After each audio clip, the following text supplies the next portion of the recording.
Buenos días.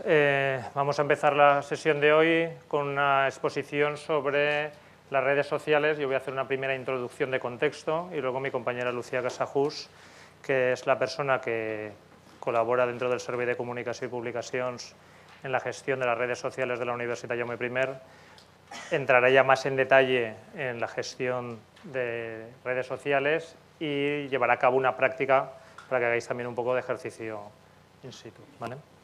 Bueno, yo lo primero que quería que viéramos es esta pequeña transparencia sobre la evolución humana, con esa cita de Eudald Carbonell, que es uno de los directores del proyecto de Atapuerca, de arqueología en Burgos, que nos dice que la tecnología es esencialmente humana y que quizás de alguna manera la tecnología es lo que nos describe o nos define más como especie animal, ¿eh?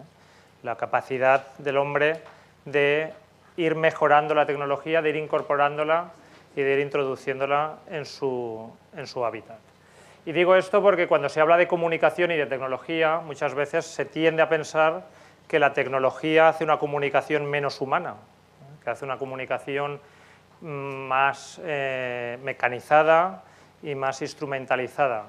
Y yo creo que es al contrario, ¿eh? La tecnología, como todo, puede ser usada para un bien o para un mal, ¿eh? Un cuchillo puede ser utilizado para cortar carne o para cometer un crimen. Con la tecnología de la comunicación ocurre lo mismo, podemos utilizarla adecuadamente o no. Lo que tenemos que hacerlo es utilizarla de manera humana, ¿eh? Intentar utilizar la tecnología para comunicarnos con otras personas, ¿eh? Y este es un elemento capital dentro de la exposición que yo quiero haceros hoy, que tengamos en cuenta que por mucha tecnología que utilicemos, detrás siempre va a haber personas.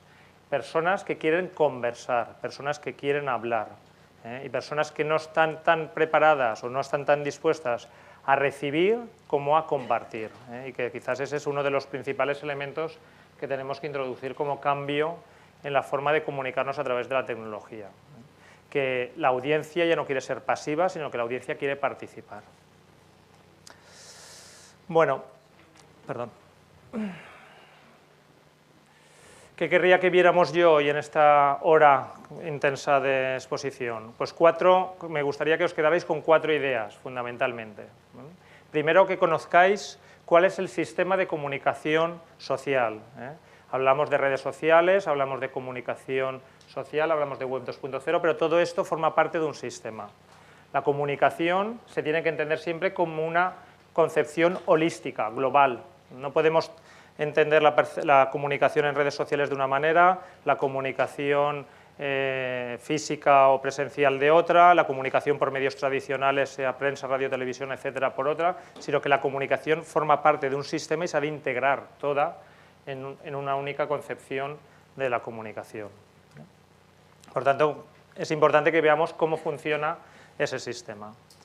Quisiera también daros unas pinceladas sobre cuál es el actual panorama de las redes sociales, cuáles son las redes sociales que están en funcionamiento, cuáles son las emergentes, cómo se está distribuyendo un poco la audiencia.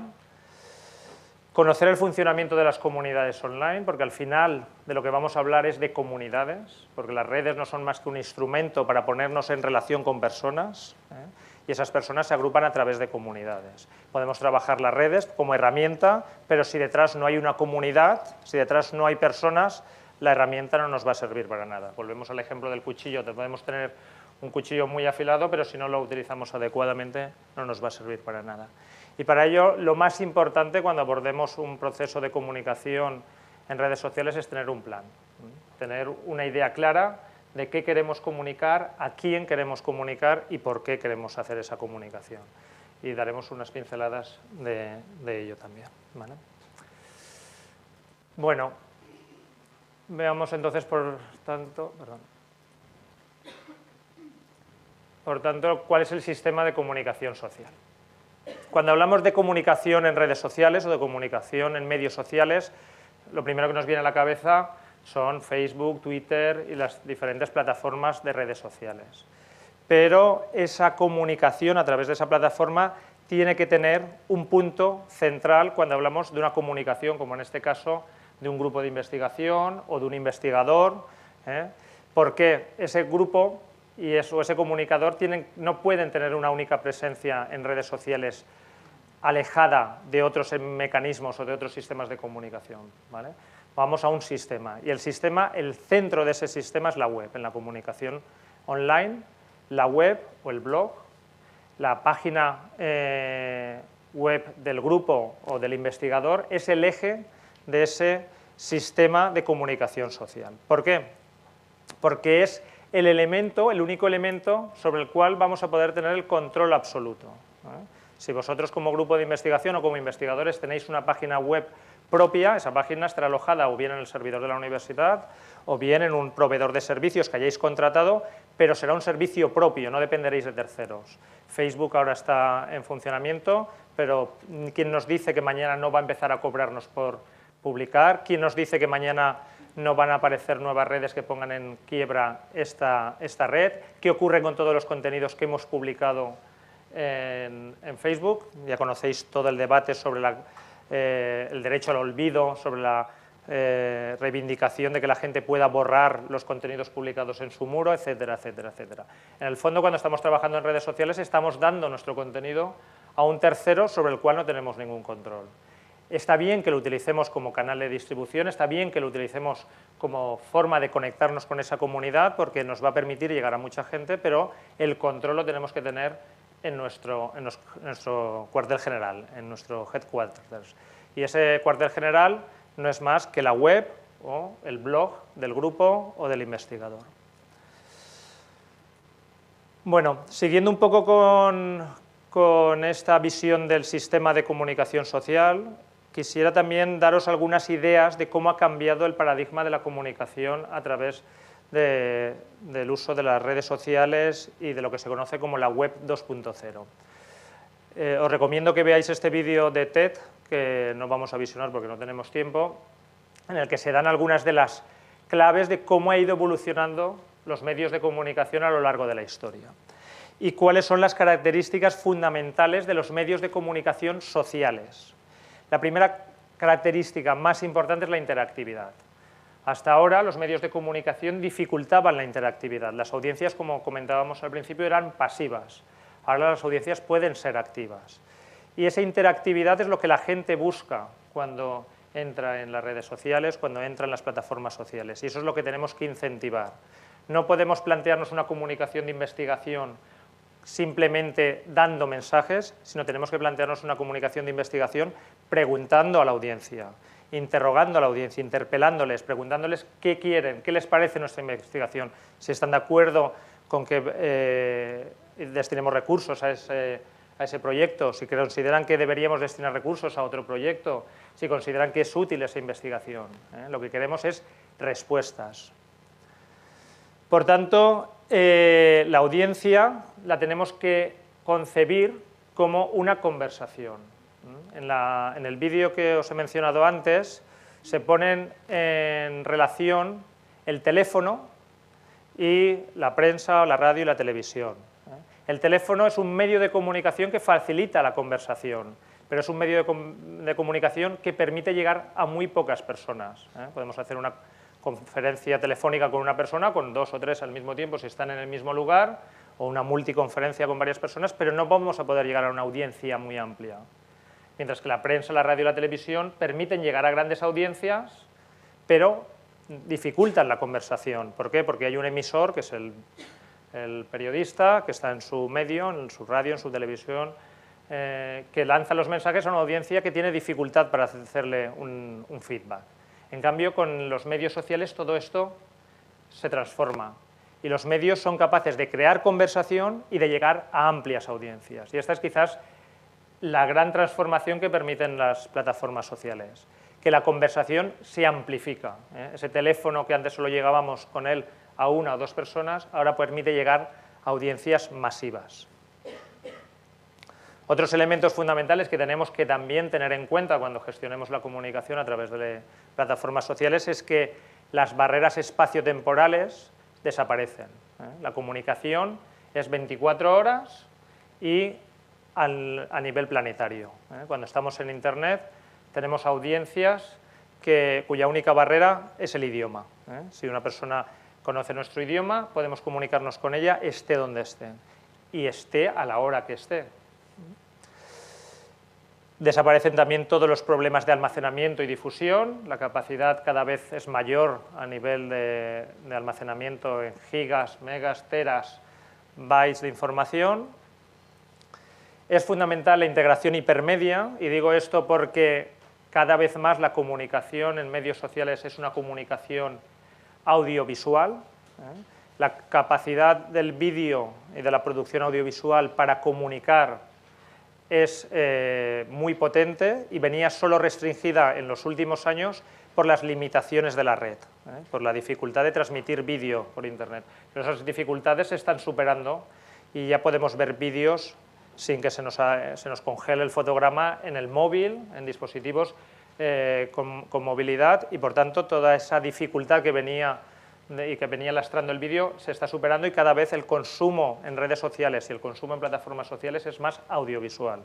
Por tanto, pensemos siempre en hipermedia, no pensemos solo en textos ni pensemos solo en imágenes, pensemos en el audiovisual y en un audiovisual interactivo. Y otro elemento muy importante es que la comunicación online no es una comunicación lineal como estamos acostumbrados en el texto, no es una introducción, nudo y desenlace en la que hay una narrativa clara, sino que se construye a base de clics de los usuarios. Y esos usuarios cada vez clican o seleccionan enlaces de manera diferente. Por tanto, hay diversas visiones, diversas lecturas de los mismos contenidos. Por tanto, hay una heterogeneidad en la recepción. No pensemos que porque publiquemos en Internet determinadas cosas y las difundamos por las redes sociales determinados contenidos, todos llegan de la misma manera a todos, porque no toda nuestra audiencia está las 24 horas conectada y no todas clican o enlazan con los mismos contenidos. Bueno, como os decía, todo este proceso o este fenómeno de las redes sociales se integra dentro de algo más global que se conoce como la web 2.0 o la web social.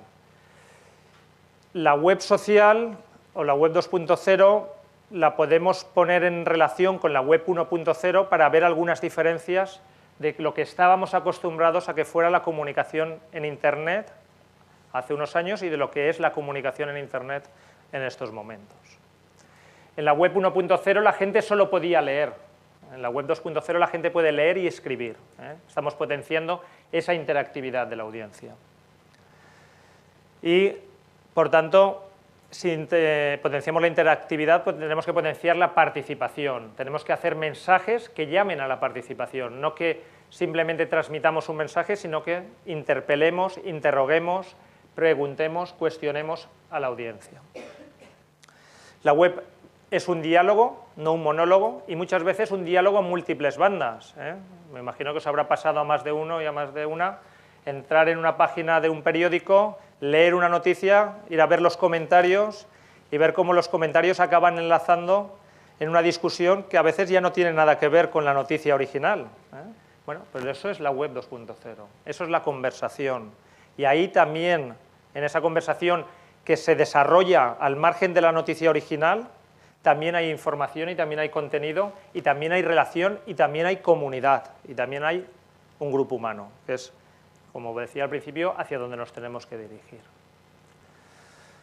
Otro elemento muy importante de la web 2.0 es que está basada en microcontenidos, y esto en el ámbito académico es muy importante porque somos animales tendentes a crear grandes contenidos. Yo tengo una anécdota de un periodista que falleció, un eminente biólogo, y le pidió a un catedrático de universidad una reseña y le dijo: necesito una nota biográfica para el periódico, y al catedrático le dijo: no hay problema, yo te la prepararé, 15, 20 folios. Dice: no, necesito 3 párrafos. Dice: eso es imposible.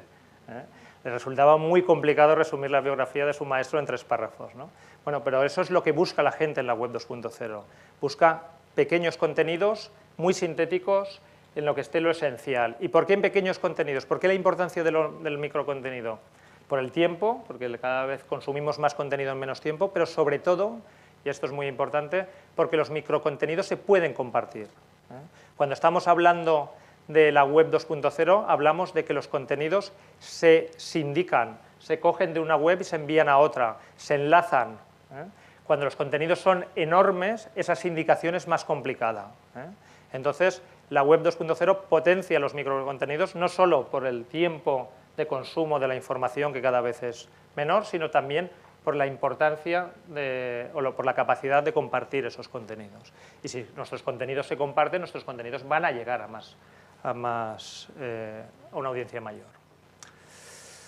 Bueno, y para acabar con esta primera visión de lo que es el sistema de la comunicación social, quisiera poneros también una nota de realidad sobre la web 2.0, sobre la web social, sobre la web participativa. Se dice que estamos con una tecnología que favorece la participación, estamos ante una tecnología que favorece la interacción, pero lo cierto es que esa interacción no se da todavía en su totalidad y que es todavía muy limitada. Tenéis en la transparencia una imagen de Jakob Nielsen. Jakob Nielsen es uno de los analistas más importantes en temas de usabilidad y comunicación web, que tiene una página web que es www.usit.com, en el que hay mucha información sobre el tema de comunicación online que os recomiendo que visitéis. Bueno, ¿qué nos dice Nielsen? Nielsen nos dice, sí, es fantástica la capacidad de la tecnología para participar, pero realmente hay una desigualdad en la participación.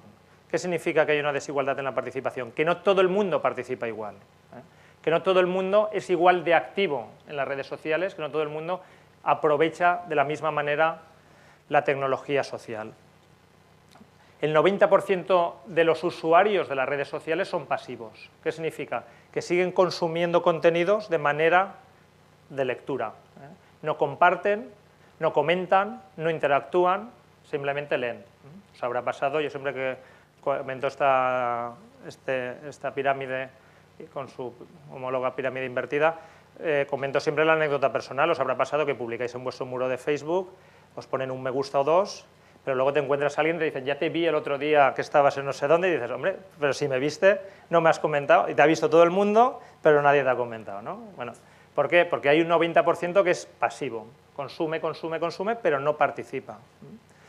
Hay un 9% de usuarios que Nielsen llama contribuyentes intermitentes, es decir, que bueno, consumen contenido y de cuando en cuando le dan un me gusta, de cuando en cuando comparten alguno de ese contenido, de cuando en cuando publican algún contenido propio, y hay un 1% que Nielsen llama los heavy contributors, los grandes contribuyentes, que son esas personas que también os pasarán vuestro muro, que publican hasta cuando van al lavabo. Cada vez que hacen alguna cosa están constantemente publicando en su muro. Y esta es, bueno, oye, este señor como tiene, o esta señora como tiene tiempo para publicar tanto, ¿no? Bueno, pues eso, si lo leemos desde el punto de vista de la comunicación, lo que tenemos es que el 90% de las publicaciones están realizadas por el 1% de los usuarios de las redes sociales, que el 10% de las publicaciones están siendo publicadas por el 9% de los usuarios y que hay un 90% de usuarios que no publican. Hay un 90% de usuarios que todavía hacen un uso 1.0 de la tecnología 2.0. Bueno, y este es un poco el panorama del sistema de comunicación social. Un sistema que, insisto, cuando lo abordéis, cuando lo decidáis incorporar a vuestra comunicación como investigadores o como grupo de investigación, debéis circunscribirlo, integrarlo dentro de una visión global de la comunicación que tenga como punto cardinal, como cuartel general, el web o el blog del grupo o del investigador.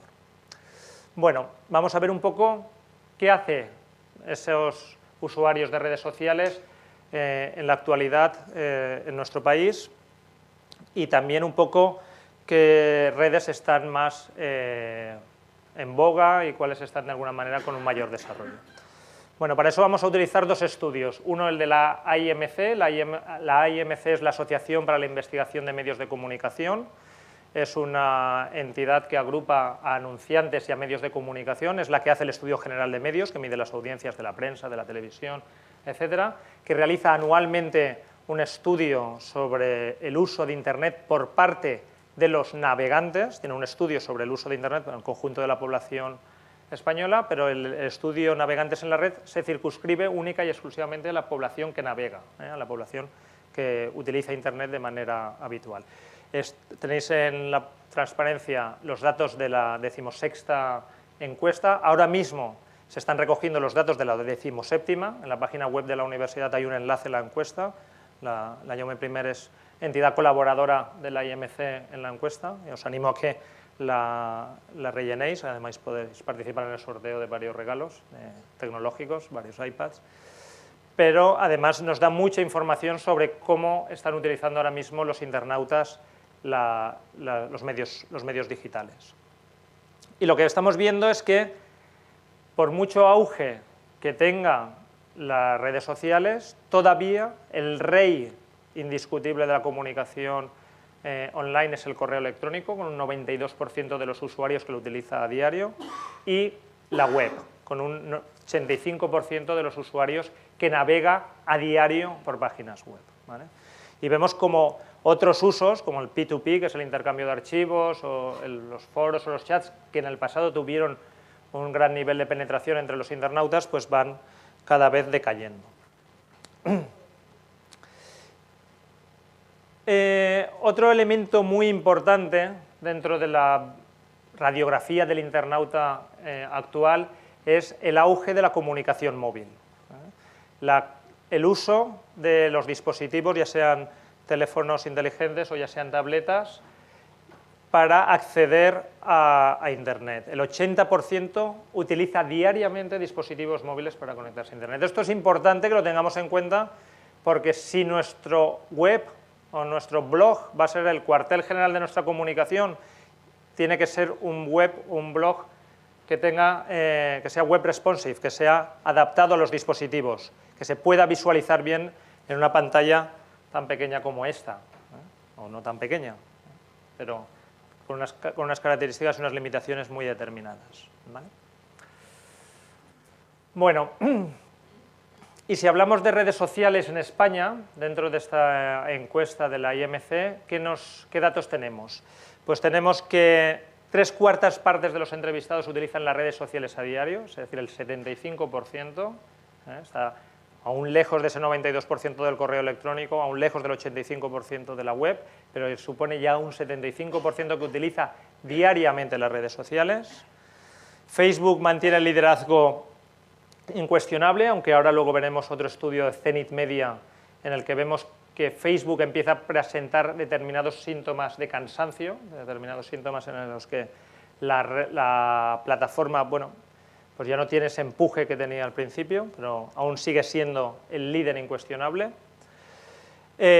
Twitter es la red que sigue creciendo, aunque su crecimiento es más lento, no es tan acelerado como fue hace unos años. Un elemento muy importante es Google+, y Google+, además, para los investigadores y para la comunicación en general corporativa o empresarial o institucional, vinculando redes sociales y webs o redes sociales y blogs, es muy importante, porque Google+, además de ser una red que está en crecimiento, es la red del principal buscador del mundo, que es Google. Y Google+ indexa directamente todos los contenidos que se publican en Google+ en el buscador. Con lo cual, el crecimiento que está teniendo Google+, con un 38%, está siendo motivado más por los generadores de contenidos que por los usuarios. Es decir, son más las marcas y las empresas que están ahora mismo publicando en Google+, no tanto porque les lean los usuarios de Google+, sino porque Google indexe esos contenidos en el buscador, que los propios usuarios de Google+. Aquí ahora mismo todos los que estamos en esta sala tenemos cuenta en Google+ por el mero hecho de ser miembros de la Jaume I, porque tenemos un dominio dentro de Google, y me jugaría un café a que sería minoritario si os pidiera que levantarais las manos las personas que estáis utilizando ahora mismo Google+. Pero sí es cierto que a nivel de creación de contenidos es una plataforma que tenemos que tener muy en cuenta, sobre todo por el nivel de indexación. ¿De acuerdo?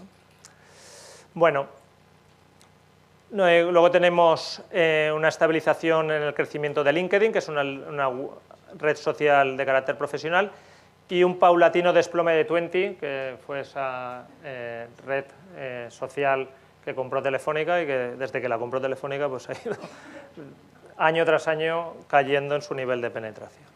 Bueno, como os decía, íbamos a complementar la visión de la IMC con el que nos ofrece Zenith Media, que es una consultora de medios que tiene un estudio que se llama The Cocktail Analysis, este que tenéis en la transparencia es del 2013, y lo que nos muestra es un poco cómo va creciendo el nivel de penetración entre la comunidad internauta del uso de las redes sociales, desde ese 45% desde que hizo el primer estudio, hasta el 93% que lo sitúa Zenith Media frente al 75% que lo sitúa la IMC. Pero bueno, en cualquier caso estamos hablando de un uso muy intensivo dentro de los internautas. Y dentro de ese uso intensivo por parte de los internautas, el estudio de Zenith Media nos corrobora de nuevo que Facebook es el líder indiscutible, pero que hay redes sociales que están teniendo un crecimiento muy importante y que tenemos que incorporar de manera paulatina a nuestra estrategia social. Twitter es evidentemente una de ellas, pero YouTube, que se olvida muchas veces que no solo es un repositorio de vídeos, sino que también es una red social, porque la gente comenta, comparte, interactúa, y lleva a cabo todas las experiencias sociales que se puedan llevar a cabo dentro de cualquier otra plataforma social. No solo es un servidor de vídeo donde se vuelcan los vídeos, sino que es una plataforma social.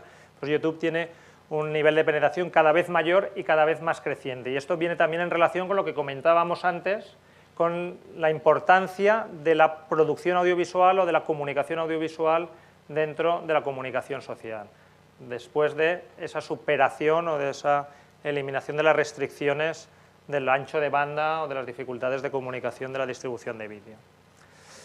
Bueno, Twenty se debilita, Google Plus tiene un cierto renombre, aunque yo insisto, creo que está más vinculado a los creadores de contenidos que a los consumidores. LinkedIn está dentro de lo que es el grupo de redes sociales nicho centradas en temas profesionales. Y luego tenemos redes sociales emergentes como Instagram, como también Foursquare, Tumblr y algunas que van claramente en decadencia como MySpace. Bueno, sí, por supuesto.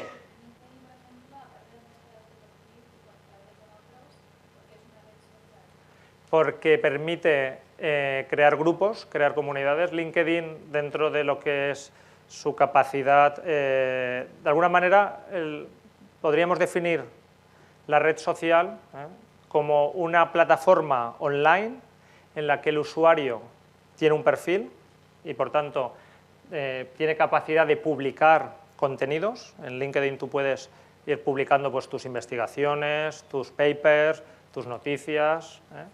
Tienes una red de personas que guardan relación contigo, que es tus followers, tus amigos o tus seguidores, o como se denomina en cada red, y tienes la capacidad de interactuar con ese grupo, creando grupos, creando comunidades, que en algunos casos, además, en el caso de LinkedIn, pueden pertenecer a tu red de contactos o no. Formo parte de varios grupos de comunicación en LinkedIn, de los cuales hay miembros de esos grupos que son parte de mi red de contactos y otros que no los conozco porque estamos en un segundo o tercer nivel de contacto, es decir, tenemos una segunda o tercera persona de contacto. En este sentido, os hago un pequeño inciso y también para que veáis un poco cómo ha cambiado el movimiento social. Todo el movimiento de las redes sociales empieza con una primera red social que se llama Six Degrees. Six Degrees es una red social que se basaba en la misma filosofía que se basa Facebook o en la misma filosofía que se basa cualquier plataforma social, que era un perfil de usuario y una red de contactos, y en una filosofía que es la de los 6 pasos, o la de los 6 grados, que viene a decir que toda persona del planeta está conectada con cualquier otra en una distancia máxima de 6 personas. Es decir, que si quisiéramos conectar a un pastor de África con el presidente Obama, entre una persona y la otra habrían solo 6 personas de distancia, es decir, pues el pastor de la aldea africana contactaría con el alcalde o el jefe de la tribu, que a su vez contactaría con el gobernador del Estado, que a su vez contactaría con el ministro de Asuntos Exteriores, y el ministro de Asuntos Exteriores con el secretario de Estado y el secretario de Estado con el presidente Obama. No más allá de 6 personas, o no más allá de 6 grados, podemos contactar cualquiera de nosotros con cualquier persona del mundo. Y esa era la filosofía de los 6 grados o de los 6 pasos que inspiró sixdegree.com. Sixdegree.com fue la primera web social. Fracasó. ¿Por qué? Pues porque probablemente la tecnología no estaba madura, los dispositivos, la red no estaba madura, por lo que sea. Pero ya era la primera red social. Luego vino Facebook y fue el boom, sobre todo vinculado también a su efecto en las presidenciales del año 2008, con la primera elección de Obama. Bueno, cerramos el paréntesis. Volviendo un poco a lo que es el panorama de las redes sociales en España, y visto un poco las que ahora mismo de alguna manera siguen siendo líderes como Facebook y las que están emergentes, otro elemento muy importante es también ver los dispositivos de acceso. Y volvemos de nuevo a lo que comentábamos antes de la importancia de los diseños adaptados a todo tipo de plataforma. Veamos un poco, cada vez más la conexión social es una conexión móvil. ¿Vale? Es un hábito instaurado prácticamente diario a nivel móvil y muy consolidado. Bueno, os decía que hay un cierto cansancio de Facebook en el sentido de que lo que observa este análisis es que la irrupción de WhatsApp como plataforma de conexión social ha golpeado en el uso de Facebook. Para determinados usos muy personales, muy familiares, muy de nuestro pequeño círculo de relación, estábamos acostumbrados a utilizar Facebook para contar aquello que nos pasaba o para compartir determinados contenidos, y WhatsApp, a través de los grupos, está comiéndole el tiempo, el espacio o el terreno, como queráis decirlo, a Facebook. Ahora mismo WhatsApp tiene un uso muy familiar o muy personal, pero también estamos viendo, y el estudio de CENI lo demuestra, que cada vez más WhatsApp va a acabar ocupando espacios de lo profesional y espacios donde esa competencia entre Facebook y WhatsApp como plataforma se va a ver más en el ámbito que nos ocupa hoy de la comunicación más organizacional. Bueno, no voy a detenerme mucho en el estudio porque, como os pasaremos las transparencias, lo veis con más detenimiento. ¿Vale? Bueno, lo que sí que quería que vierais un poco es pues, esa dinámica positiva de Twitter, ese cierto cansancio de Facebook que se observa, y de alguna manera que 4 elementos nos destaca fundamentalmente el estudio de Zenith Media. Nos destaca el uso de las redes sociales en movilidad, es decir, cada vez más la gente consulta las plataformas sociales desde el móvil, desde su app de Facebook, de Twitter, etcétera. La competencia creciente de WhatsApp que hemos comentado y un contexto social favorable a las redes sociales. Es decir, bueno, ahora los medios convencionales incorporan lo que son los trending topics, pues esto es lo que se habla ahora en las redes. Hay una cierta interconexión entre los medios tradicionales y los medios online que está favoreciendo precisamente a ese auge de los medios sociales y especialmente de Twitter.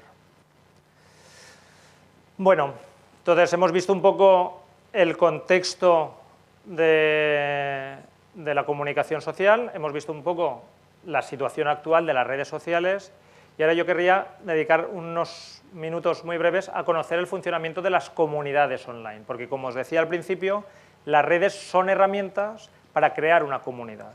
Si lo que aspiramos es a estar en una red social para lanzar contenido, esa red social está condenada al fracaso. Si lo que aspiramos es a estar en una red social para crear un grupo humano alrededor del cual nos relacionamos, vamos a poder utilizar y aprovechar las posibilidades de las redes sociales. Y crear ese grupo humano significa crear una comunidad. Entonces, quiero que veamos algunas de las características de lo que es una comunidad online. ¿Vale? Por tanto, distingamos primero muy claramente lo que es una red social de lo que es una comunidad. Las redes sociales son el vehículo, el lugar de encuentro, la plataforma, el espacio, el entorno, pero donde está el valor está en el grupo humano. Y el grupo humano entendido como grupo que interacciona, que interactúa, que se relaciona. Las métricas basadas en lo cuantitativo, en lo social, cada vez están más degradadas. Es decir, no me digas cuántos usuarios tienes, no me digas cuántos seguidores tienes, dime cuántos seguidores interactúan contigo, dime cuántos crean conversación, dime qué conversación están creando, dime qué te están diciendo. Eso es lo que quieren las marcas. Hablo de marcas porque es mi ámbito de especialidad, la comunicación corporativa, pero todo esto lo podemos trasladar perfectamente al ámbito del grupo de investigación o al ámbito del investigador. Por tanto, lo importante no es estar en la red, sino crear una comunidad a través de esa red. Bueno, ¿qué define una comunidad? Pues una comunidad es un grupo humano que se reúne en torno a un objetivo, en torno a una temática. Eso es lo primero que tenemos que definir. ¿Cuál va a ser la identidad de nuestra comunidad? ¿Va a ser una comunidad vinculada al tema fotovoltaico? ¿Va a ser una comunidad ligada al tema de las nuevas tecnologías aplicadas al consumo eficiente, a la energía sostenible, más amplio, más pequeño? ¿Cuál es la comunidad en la que queremos movernos? Por tanto, el primer elemento fundamental, la identidad. El segundo, ¿cuál es el objetivo? ¿Para qué quiero yo esa comunidad? ¿Quiero esa comunidad para que me ayude a difundir mi investigación? ¿Quiero esa comunidad para que me ayude a investigar? Soy un psicólogo social y estoy montando una comunidad para conocer cómo impacta en la sociedad el uso de las nuevas tecnologías. Bueno, pues tengo la capacidad de crear una comunidad que sea mi propio nido de cultivo, mi propio laboratorio. O quiero una comunidad de gente que me ayude a crear una captación de fondos para mi investigación, una captación pública de fondos, o quiero mi comunidad para crear vínculos con otros investigadores y que me ayuden a desarrollar mi trabajo, a difundirlo. ¿Para qué quiero mi comunidad? Y podemos tener varias comunidades para varios objetivos. Podemos tener una comunidad en la que busquemos el patrocinio, podemos tener una comunidad en la que busquemos la difusión, el reconocimiento, porque no olvidemos que la ciencia requiere de reconocimiento para que el reconocimiento atraiga talento y atraiga dinero. Son dos aspectos fundamentales para que la ciencia progrese. Bueno, y cuando hablamos de comunidades diferentes en función de objetivos diferentes, pueden haber personas que formen parte de diversas comunidades. Puede haber gente que forme parte de la comunidad que estoy potenciando para captar recursos y la misma persona forme parte de otra comunidad que estoy potenciando para divulgar mi investigación o para difundirla o para desarrollarla, etc. Bueno, por tanto, identidad, objetivo, integrantes. Los miembros de la comunidad son las personas que forman la comunidad y dentro de esa comunidad hay roles, hay funciones dentro de la comunidad. Tenemos que tener a alguien que dinamice la comunidad, que promueva esa participación y esa interacción. No necesariamente tiene que ser el investigador, puede ser alguien de su equipo o puede ser alguien de la comunidad a la que periódicamente le vamos a dar información para que la comparta dentro de esa comunidad en relación a lo que está haciendo nuestro grupo de investigación. Y no es ninguno de nuestros investigadores, pero es una persona con la que hemos contactado, forma parte de nuestra comunidad y nos ha demostrado que tiene un conocimiento suficiente para hacer ese intercambio de información y es una persona con la que podemos confiar y delegar esa función de interacción y de promover la participación. Luego tenemos el medio. El medio es la plataforma. Hemos hablado de Facebook, hemos hablado de Twitter, hemos hablado de YouTube, hemos hablado de diversas redes sociales. La jerarquía. Toda comunidad tiene una jerarquía. Hay unos roles y hay también una jerarquía, tiene que haber una persona que ejerza el liderazgo dentro de la comunidad y tiene que haber, fundamental, unas normas, es decir, qué se permite y qué no se permite en la comunidad, qué comentarios se aceptan y qué comentarios no se aceptan. Y esas normas es fundamental que las elaboremos previamente a constituir la comunidad y que le digamos, estas son mis normas, esta es mi constitución, si usted la quiere, puede entrar y formar parte de mi comunidad, pero una vez ha entrado en mi comunidad las tiene que acatar. Si usted no las quiere, usted es muy libre de no entrar en mi comunidad. Lo que no podemos hacer es ir modificando las normas sobre la marcha e ir cambiándolas, porque entonces los miembros de esa comunidad dicen, oiga, cuando yo me incorporé a este grupo, aquí podíamos cuestionar el uso de la energía nuclear y ahora usted me está diciendo que no lo podemos cuestionar. Bueno, esto me lo tenía que haber dicho usted cuando me di de alta en su comunidad. No podemos ir cambiando las normas del partido a mitad de encuentro. ¿Vale? Sí, adelante.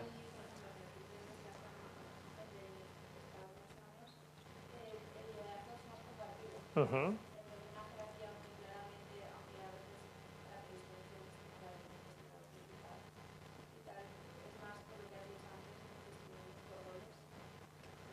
La jerarquía habla de orden, pero no pensemos tampoco en una jerarquía piramidal, al estilo antiguo egipcio donde estaba el gran faraón.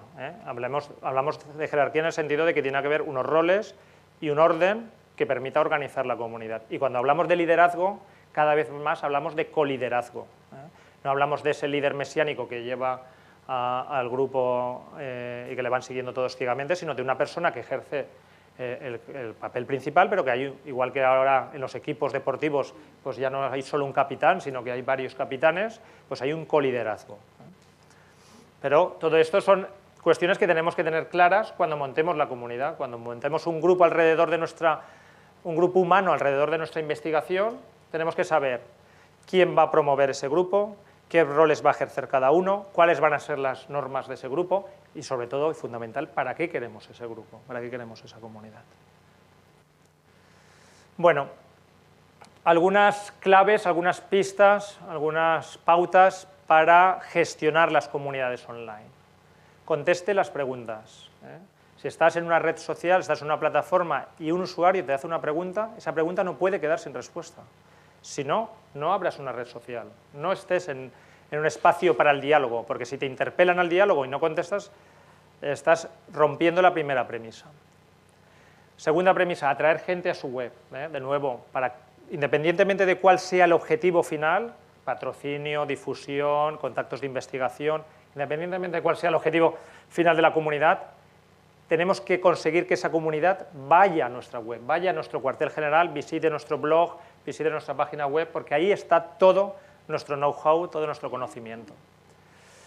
Cultivar historias sobre cómo la comunidad usa sus productos y servicios, convertirlos en narradores de marca. La mayor capacidad que tiene la red social o las redes sociales para crear conversación es que esos usuarios de las redes sociales sean nuestros embajadores. Si hemos desarrollado una patente, si hemos desarrollado una investigación, preguntémosle a la gente cómo la utiliza. Bueno, tenemos aquí, ahora recuerdo, la patente de un grupo de Chop Física que utiliza un sistema de riego, pues bueno, pues veamos ese sistema de riego, la gente que lo ha implementado, cómo lo está implementando, qué costes ha reducido, qué beneficios ha obtenido, cómo ha sido su experiencia vital. Eso le gusta a la gente. Yo soy un usuario o soy un potencial usuario de ese servicio y prefiero que me cuente su experiencia otro usuario que el investigador me diga esta patente es fantástica por esto y por aquello. No, prefiero que alguien como yo me diga, oye, pues yo lo implementé en mi campo de naranjos y me dio este resultado y ahorré este dinero y tuve estos problemas, pero he tenido estos beneficios. ¿No? Divide y vencerás. Un elemento fundamental dentro de la comunicación corporativa, dentro de la comunicación entre las organizaciones, es que la eficacia de la comunicación es proporcional al grado de segmentación de las audiencias. Es decir, no hay comunicación más efectiva la que se dirige de uno a uno. Lo que pasa es que yo no me puedo dirigir de uno a uno con todas las audiencias, las tengo que agrupar en colectivos que tengan una cierta homogeneidad, unos ciertos rasgos comunes, sobre todo de intereses. Entonces, cuando nos dirigimos a una comunidad amplia, nuestra capacidad de impacto es más pequeña. ¿Por qué? Porque los intereses de esa comunidad pueden ser más divergentes. A medida que la comunidad es más pequeña, la capacidad de que los intereses sean comunes son más amplios. Pero tenemos que buscar un equilibrio entre la eficacia de la comunicación one-to-one, uno a uno, y la capacidad de gestionar audiencias amplias. Por tanto, hay que buscar un equilibrio sabiendo a quiénes nos dirigimos, buscando el mayor grado de segmentación, pero no una atomización absoluta de la comunicación, porque si no sería ingobernable. Obtén respuestas. Cuando planteemos una presencia en redes sociales, no nos preguntemos qué queremos contar, preguntémonos qué queremos que nos cuente esa comunidad, qué nos interesa de esa comunidad. Nos interesa saber qué querrían que investigáramos, les interesa saber por qué colaboran con este grupo y no con otro. Bueno, preguntemos a la audiencia, obtener respuestas, eso es lo más importante, ese es el verdadero capital de la red social, no la capacidad de difusión, sino la capacidad de atraer información sobre esa comunidad. Ofrecer contenido relevante a los seguidores. La interacción, hay una frase en la comunicación en Internet que dice "The content is the king", el contenido es el rey. Al final la gente consume contenido, necesita información y tenemos que proveer información constantemente, pero no la que nosotros queremos, sino que tenemos que ver qué información interesa a la comunidad. Para ello hay que ver qué valoran, qué comparten, qué comentan.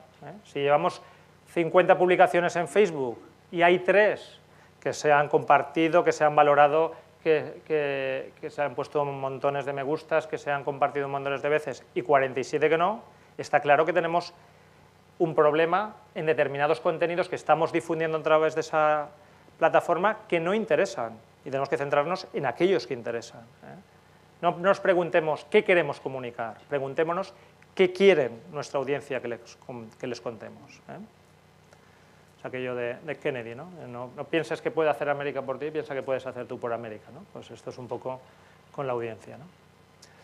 Revisar la estrategia de contenidos a lo largo del tiempo. No hay nada más cambiante que la comunicación y no hay nada más cambiante que la comunicación online. Veremos un poco unas pinceladas de cómo hacer un plan, tenemos que tener un plan, pero un plan no significa que tengamos que seguirlo hasta el final, significa que tenemos que ir adaptándolo porque en la comunicación y sobre todo en la comunicación online todo va evolucionando, por tanto hay que ser flexibles en cuanto a qué publicar, cuándo publicar. A veces tenemos, sobre todo la gente que hace esos cursos de community manager, que cogen una plantilla y hay que publicar tantos posts, tantos días, a tal hora. Bueno, eso será así si la comunidad está respondiendo a esa estrategia. Si vemos que la comunidad no está respondiendo a esa estrategia, esa plantilla de publicación es una máquina que lanza mensajes y no crea diálogo. Y volvemos a lo que hablábamos al principio. Tenemos que crear diálogo y tenemos que crear un grupo humano con el que queremos relacionarnos. Honestidad ante todo.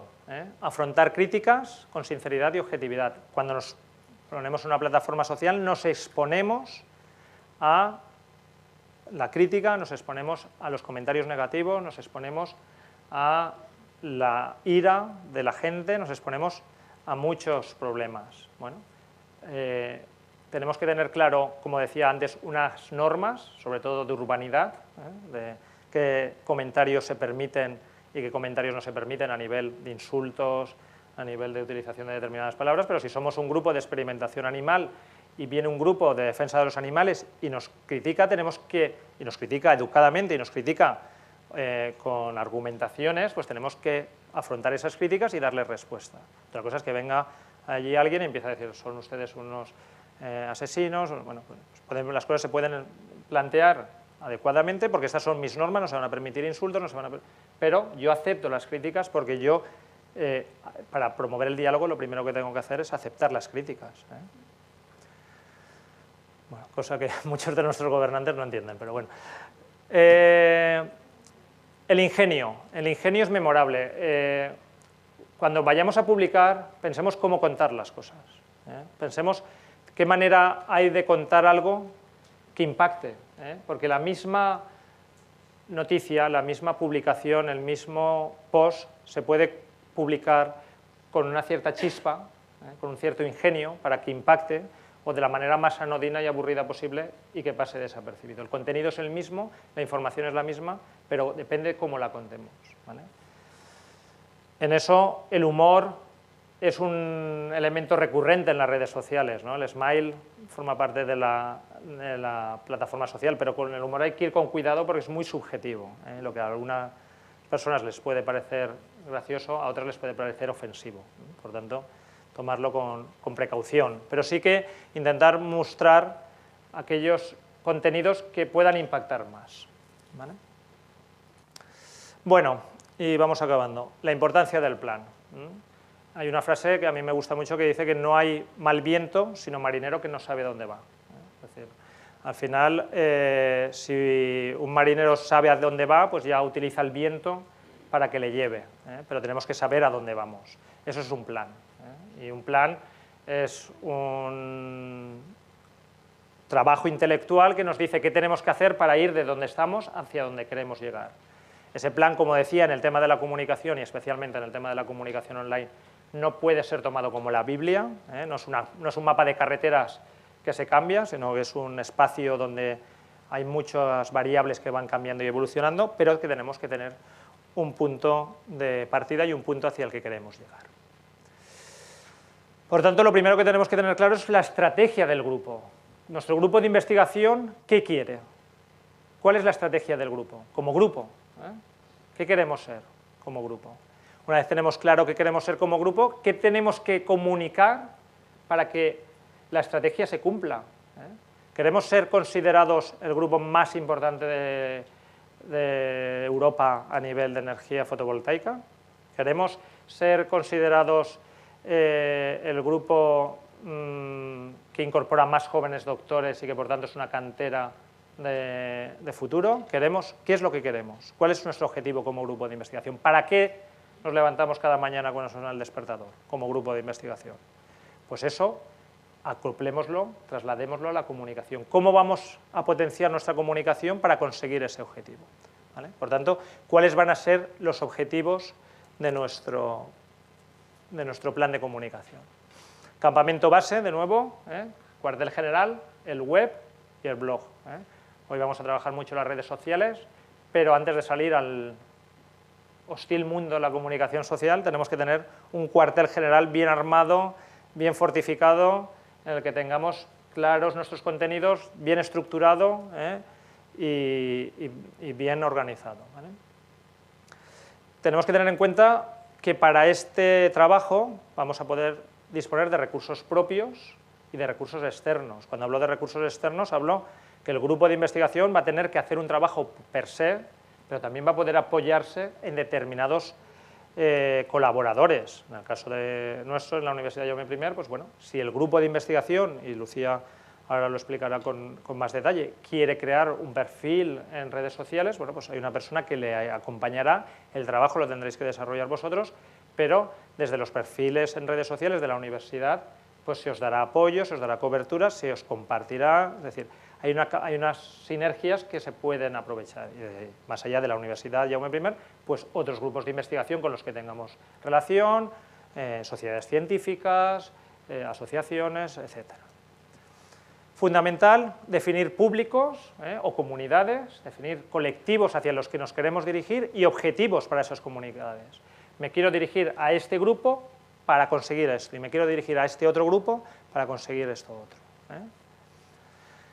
Una vez tenemos claros los públicos y los objetivos, podemos establecer los canales o los medios. Es decir, para esta comunidad a la que quiero conseguir o de la que quiero conseguir reconocimiento, voy a trabajar en esta plataforma. Para esta otra comunidad que quiero conseguir contactos de investigación, voy a trabajar en esta otra plataforma. Y para esta comunidad que quiero conseguir recursos de patrocinio, pues voy a trabajar en esta otra plataforma.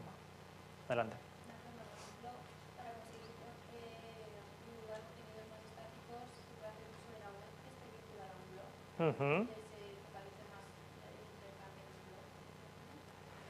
Realmente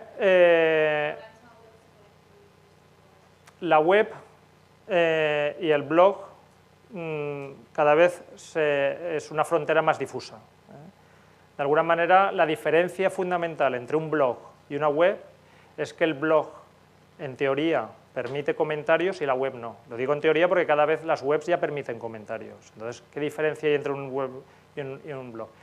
La otra diferencia es que el blog nace como un cuaderno de bitácora, como un diario, en el que hay, digamos, una periodicidad en la publicación y que obliga a que haya una frecuencia en la publicación. Pero cada vez más las webs requieren una actualización constante, porque no hay nada peor que irte a una página web y ver que está hablando de algo que el grupo investigó hace 2 años, o 3 años, o 5 años. Dice, bueno, este grupo en estos 2 últimos años no ha hecho nada, no ha publicado nada, no ha investigado nada. Entonces, más allá de la tecnología que hay detrás del CMS, del sistema de gestión de contenidos que pueda tener un blog, que es muy intuitivo y muy sencillo, y además en la Universidad Jaume I pues tenéis dentro de los espacios cedidos la capacidad de pedir que se habilite un CMS de WordPress, que es un sistema muy fácil, es un paquete de publicación blog muy asequible.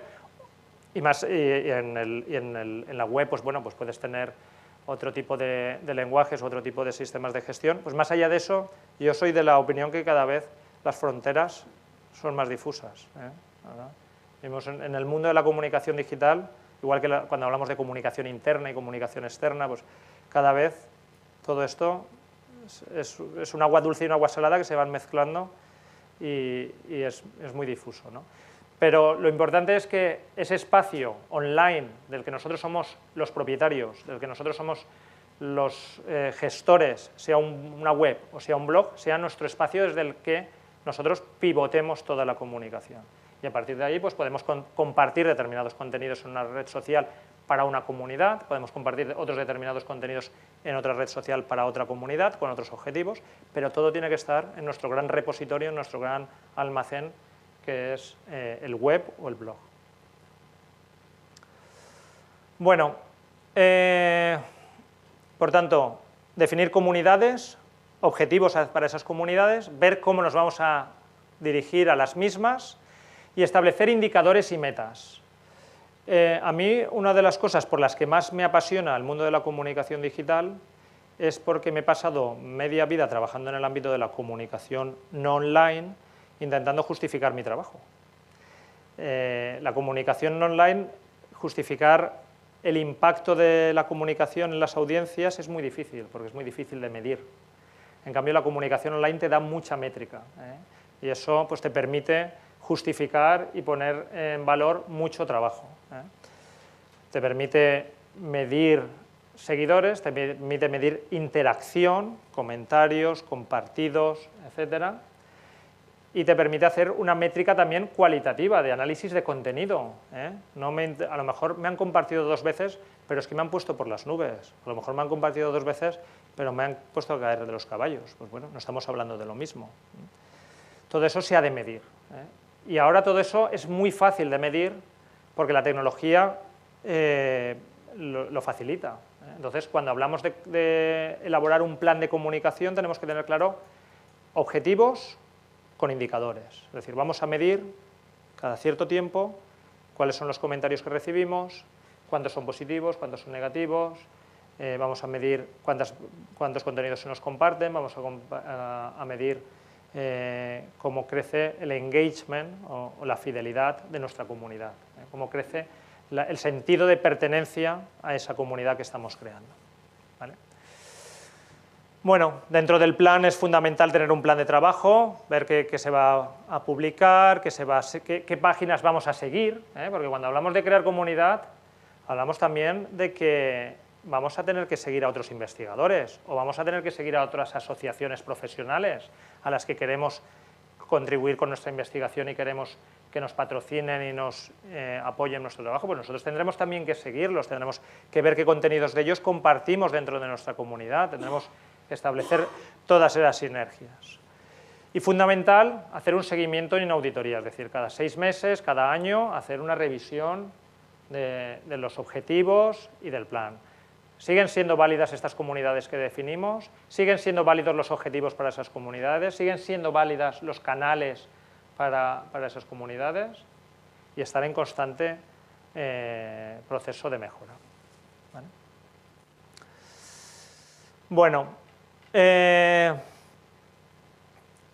Un tema importante, y lo veréis con Lucía ahora en la exposición siguiente, es tener un manual de uso de las redes sociales. Pues volvemos un poco a lo de las normas de la comunidad, saber qué tipo de lenguaje se permite, qué está autorizado y qué no está autorizado a publicarse dentro de nuestra comunidad.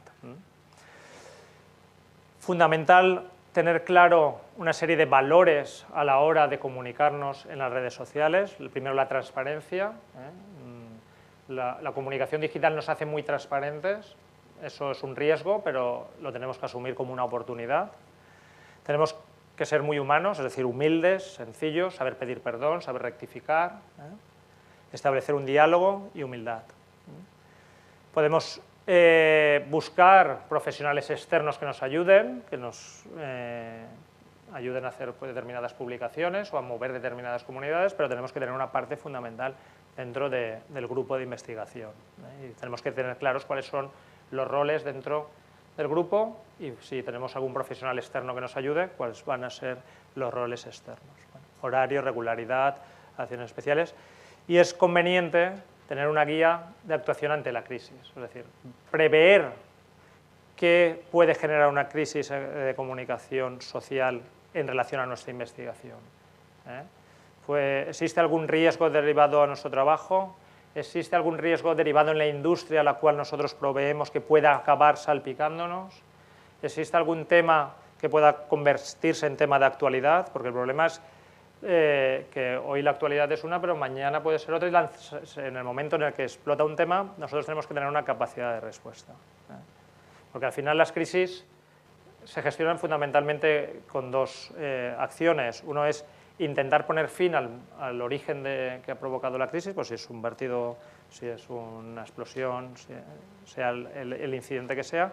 Y segundo, con mucha comunicación, aclarando y dando información. Y esa mucha comunicación se puede hacer rápido si la tenemos prevista, si sabemos qué mensajes tenemos que lanzar, o puede ser más lenta si no teníamos previsto ese incidente y tenemos que pensar cómo justificamos, cómo ponemos en valor, cómo transmitimos tranquilidad a la audiencia. ¿Vale?